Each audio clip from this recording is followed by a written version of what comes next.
Hello my dear students, welcome back in my YouTube channel. विद्यार्थी मित्रांनो, तर आज आपण पाहणार आहोत BSc third year physical chemistry paper number 15 चे मोस्ट इम्पॉर्टंट क्वेश्चन्स जे की तुमच्या एक्झामला 5 मार्कासाठी येऊ शकतात. तर पहा विद्यार्थी मित्रांनो, आजचा न्यूमेरिकल आपला असा आहे. The normal boiling point, okay, the normal boiling point of ethyl acetate is 77.06 degree Celsius. A solution of 50 gram of a non-volatile solute in 150 gram of ethyl acetate boils at 84.27 degrees Celsius. Evaluate the molar mass of solute if Kb for ethyl acetate is 2.77 degrees Celsius kilogram पर मोल. या ठिकाणी तुम्हाला molar mass काढायचा आहे. Okay, तर पहा विद्यार्थी मित्रांनो, हा प्रॉब्लेम आपण कशा प्रकारे सॉल्व करणार आहोत. तर फर्स्ट या ठिकाणी तुम्हाला लक्षात ठेवायचं आहे की हा जो प्रॉब्लेम आहे हे एक नॉन वोलाटाईल सोल्यूट आहे. And for the solution for non volatile solute and ethyl acetate delta TB आपल्याला काढावा लागेल. डेल्टा TB इक्वल्स टू काय होणार विद्यार्थी मित्रांनो, या ठिकाणी TB minus TB not. Okay, तर या ठिकाणी पहा टेम्परेचर किती दिलेलं आहे, 84 दिलेलं आहे TBचं. ओके, इथाइल ॲसिटेट बॉइल्स किती डिग्री सेल्सियसला होत आहे, 84.27 degree Celsius minus TB not. Okay, normal boiling point किती दिलेला आहे तुम्हाला, 77.06 डिग्री सेल्सियस. ओके, या ठिकाणी सबस्ट्रॅक्शन जर आपण केलं तर आन्सर आपलं या ठिकाणी 7.21 डिग्री सेल्सियस. ओके, या ठिकाणी ही आहे डेल्टा TBची व्हॅल्यू. ओके, तर फर्स्ट या ठिकाणी आपल्याला डेल्टा TB काढायचा आहे. तो डेल्टा TB किती आलेला आहे आपल्याला, 7.21 डिग्री सेल्सियस. ओके, त्याच्यानंतर वळूया आपण केबीकडे, एब्रिओस्कोपिक कॉन्स्टंट ज्याला आपण म्हणतो. ओके, त्या ठिकाणी पहा KB जो दिलेला आहे तुम्हाला एब्रिओस्कोपिक कॉन्स्टंट 2.77 डिग्री सेल्सियस किलोग्रॅम पर मोल.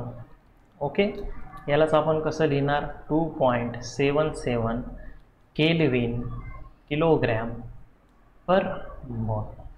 ठीक आहे, मोलार मास काढायचा आहे तर फॉर्म्युला तुम्हाला लक्षात ठेवावा लागेल. M2 equals to 1000 into ebullioscopic constant KB into W2 divided by delta TB into W1. हा फॉर्म्युला तुम्हाला लक्षात ठेवायचा आहे विद्यार्थी मित्रांनो, खूप इम्पॉर्टंट आहे हा formula. M2 equals to 1000 into KB into W2 divided by delta TB into W1.